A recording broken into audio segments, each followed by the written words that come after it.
Mark Monday for MMAfighting.com here at UFC 227 Media Day in Los Angeles with Demetrious Johnson, who defends his flyweight title against Henry Cejudo on Saturday's card at Staples Center. Demetrious, before I ask you about fighting, you have some other interests that are very near and dear to you. Video games. What is the hot game right now? I don't know anything about games. What is the hot game right now, and what's kind of like a gateway into gaming for a newbie?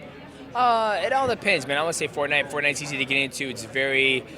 It's on multiple platforms, and you could play with your friends on different platforms as well. But that's kind of like the hottest game that everybody's playing. I've heard people talk about it, but what exactly does that entail, that game? So Fortnite is basically a battle royale game. You drop in, there's 150 people or 90 people. Nobody starts with any guns. You run, you loot. Looting means grab stuff, and then you also hit, trees, brick, steel to create get materials, and then you get to build a fort and you fight off. So there's like some strategy involved. Yes, 100% of strategy involved.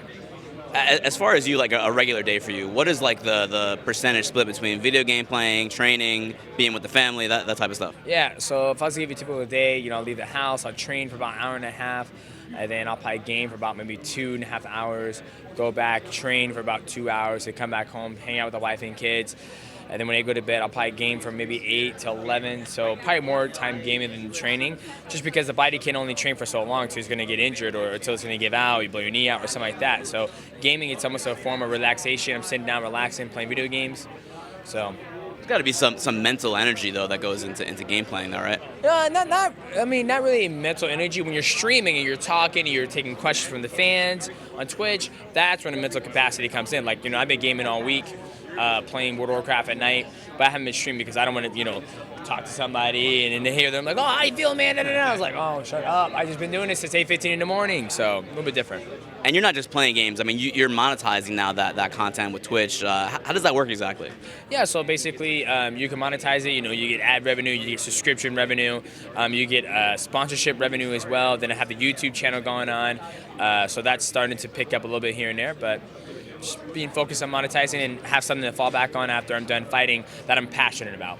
Are you making as much money on video games as fighting? If I wouldn't be here right now. Like, peace, bye, I'm done, I'm gooch. Speaking of fighting, Henry Cejudo, he didn't work out yesterday. You worked out, he did not. Is there anything to be taken from that at all? No, not at all, it's his choice. So, I mean, you don't think it's a hard weight cut or an injury? I didn't feel like working out. He said in the media scrum yesterday that he feels like your dominance in the division has kind of made the division stale, and it's kind of made people shy away from wanting to watch it. Any thoughts on that? I'm sure if he won, it would be the same fucking thing. But that's his opinion, and I don't think so. Is that, you think it's just the division itself, or you think there's something else at play? I just think, in our division, we don't have a lot of controversy, people talking back and forth, not a lot of bad blood. So, I think a lot of people out there, the true fans out there, the people who enjoy mixed martial arts and respect all weight classes, they love this division. For the people out there who just want to see blood set and, me call them names and talk about them, they have no interest probably. But you like that there's no drama, there's not a lot of trash talk. There's no trash talk. My opponents trash talk me, John Knotts says some stuff about me, but then I was like, I don't care. You said yesterday at workouts that if you had you kind of went off in the media a little bit and said that you're sick of outlets twisting your words, twisting headlines and kind of maybe saying things that you didn't actually say in that context. Was there any particular situation where that happened? No, I was just over it. Just over it. Talking about what I want to talk about. If I want to talk about something, just shut it down. I'm like, done, I'm over it. Next question. And then however you guys perceive it as I'm a jackass or whatever, it's not my problem, it's your guys' problem. Do you think there is kind of a failing in the process in that way? That the whole dog and pony show, I guess, of the media days and the workouts. Do you think it's too much? Do you think that it can be changed in some way to make it better for the athletes? No, it goes back and forth, right? It's part of our gig, right? So, Monday got in, Tuesday 8:15 to 4:45 all media, yesterday all media, and then today started at 8:30 this morning. And still going on now, and I won't get done at 2 o'clock while cutting weight, while I still got to train at night, while dieting. So it's a little much, but this is what they want us to do. If you could get your physical competition fill, get paid for fighting, do the video game thing, not have to deal with any media, not have to deal with any of that stuff and the headlines. Would that be like your ideal situation? Yeah, 100%. I think about anybody's ideal situation. If anybody tells you, nah, man, I like doing the media and stuff, they're lying to you. So, I mean, there are some people out there who enjoy getting their face on the camera, trying to look good and, sell themselves. But for me, I'm more about selling my skill set. So, if you were in our position as a media member, how would you do things differently? Oh, you know what? It's very hard because you guys get up and do the same thing all the time, every day. But, like I said, this is the job you chose. I didn't choose to be a media outlet because when I think about it, I'm like, it's hard. Like, it's definitely hard. You guys have a hard job. But at the same time, what are you passionate about? Are you passionate about getting the story, or are you passionate about getting the clickbait and posting controversy? I think for me, if I was passionate about reporting, I'll be passionate about, as myself, just getting the story, not trying to veer off and look for the clickbait.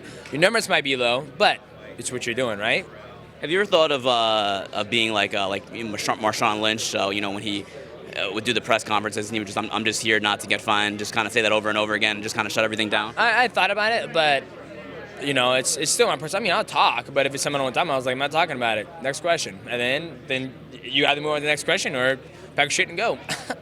The way the pay structure and I mean the pay-per-view structure of the sport and the rating structure of the sport goes right now, it's based a lot on popularity, and it's based a lot on, I guess, how well people talk in some cases and what they're saying outside the cage. Do you ever see a point in MMA where that changes, where it's just about accomplishments in the cage, where it's just about merit and not about, hey, Conor McGregor is gonna do this stuff and he's gonna get a lot of views for it?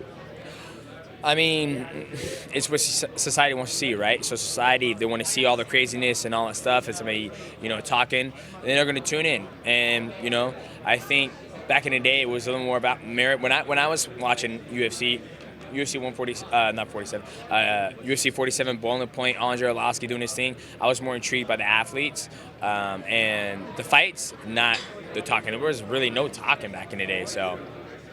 Do you love MMA, or maybe just some aspects of it? No, I love mixed martial arts. I love it, but not everything that comes with it, because not the media, not the other, not what's kind of in, not the. Yeah, I mean, yeah, it's different. I enjoy learning and keep on growing as a martial artist. But I mean, the media is fine. You guys act like I'm hating you guys right now, but I'm trying to give you guys what you want.